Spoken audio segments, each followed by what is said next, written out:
Hormatly izleyiciler, men sizi hazır bir dokumentalny film, yani filmi müstenet ýazdy farsça. Dokumentalny hakyky film bolan ýagdaý Türkmenistan Ata Watanymyza dogan garnaşlamaz 2-nji jahan gurşunda 1941-nji ýylda 1945-nji ýylda şirin janyň geçen dogan garnaşan hakyna şolakda bir 9 minut ýarymlyk film görkezmekçi. Ondan soň öz pikirlerimi siz bilen bölüşmekçi. Mukodedo'nun başında beyik jende watan üçin öz şirin janlaryny gurban eden gerçekler hakda oýa batýar. Onuň ýagty-ýadylaryny hormatlaýar.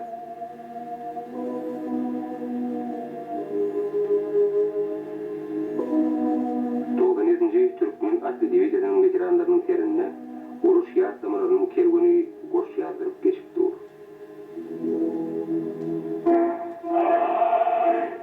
Diyteler atlan ha atlan, miyet yigit o çeyner sırtlan, yevguni gayratı atlan, lagnat koymadı işittim. Mari etrafında 97-nji Türkmen Ata Watan dödülýär diýen habar ýyllaryň çaldygyna ülkeye ýarady. Watanyň ar-namysyny, onuň adatlygyny goramaga baş götüren ýigitler şol çakylygy iýlap ýola rowany bolýardylar. Olaryň arasynda Sowet Soýuzynyň gahramany Berdinrat Döwletjanow bardy. 1941-nji ýylyň 1-nji dekabrynda Mari etrafynda Türkmen diýilýär döwletildi. 1942-nji ýylda mart aylaryna uruşda baryp okudalyp gelen general Kuliyev mart aylaryna şol diviziýa komandir bolup bellenildi. Ilkinji Türkmen generaly Yakup Kuliyev. Onuň şahsy görelmesi, tejribesi, harby tälimleri Türkmen ýigitlerine watançylyk uruşynyň orta frontlaryna gören ulkun ötdi.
Sowet Soýuzynyň gahramany Türkmeniň merdana ogly Ata Watan dogrup mekanyna ýatan iň soň hatwal. Gahramanlar ölmeýärler. Göçnýär adalyk. Diviziýaň baky sönmejek ýyldyrlarynyň biri.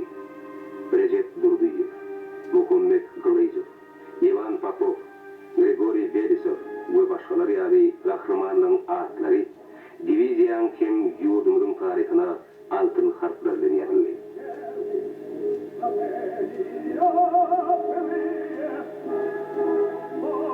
Watan ogunlar hemme front üçün, hemme ýeňiş üçün ýen şygar bilen ýaşaýdy. Uruş ýene de bir hakykati. Sovet halklarynyň dost bolanlygyny bütün dünýä zar etdi.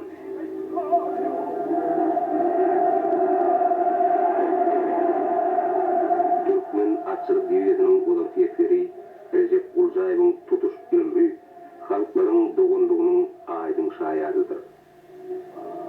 1941-nji ýyldan 43-nji ýyla deňiç bile Stepan Stalyarow bilen ýaşgarowlan bile gulluk etdik.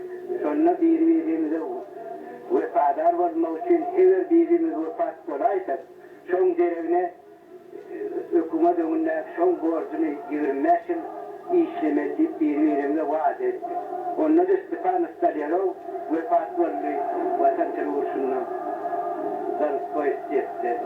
Şoň üçin men şol neme borcumy ýerine ýetirmek üçin 49 ýyl zähmet çekip ýördim. Öňünde öz borcumy partiýamyň watan öňünde ýerine ýetirdim. Ýene de bir ýyl şoň üçin bir işläp berip, oňum beren wadama wepadar bolup, şoňum bir eden wadamy ýerine ýetirdim.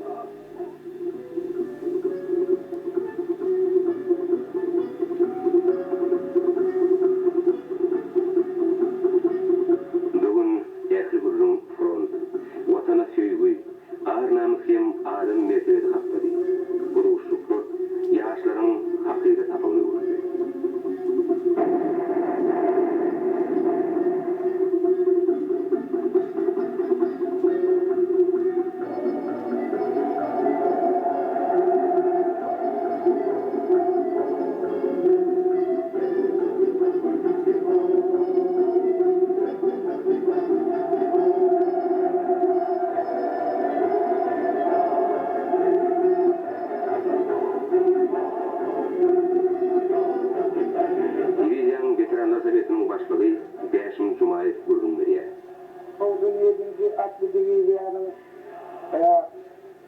Veteranların hemmesini için bayram münasebetli yürekten kutluyor. Yine suların geçen yollarını öğrenmek için bizde bayram adı şehirinde 7. numara orta eskette bu döküle toparı gidildi. Yöretesi veteranların edeni işlerini bilmek için. Sonra ağzından bir 40-50 oğlan sayıp çilen olup işe başladılar. İnha şu gelen 200 oğlan veteranlar sonra Ýa-da önemli güldür toparlarının edin zähmetlerinin neticesi. 42 ýyldan soň ýene bir duşurup, bir-birimizi görüp eden işlerimizi ýa-da tarışıp, inhaçy suwly gezdik. Veteranlar biziň aramyzda. Olar biziň gomşumyz, tanşymyz, agamy ýa-da atamyz. Olar biziň hakydamyz. Men Araçaklar Nemetki Paşinski armalar bilen insanları bolanından sonra ben Marzat divide oldum. Sonra ben sana bir kararım oldu. Ben güvenimi hata ediyen adam. Grazdanlyk hem Büyük Wataçylyk Guruşunyň veterany 9-njy maýda 90 ýaşyny dolduran Gurban Mehmet Babay bagtly. Çünkü bugün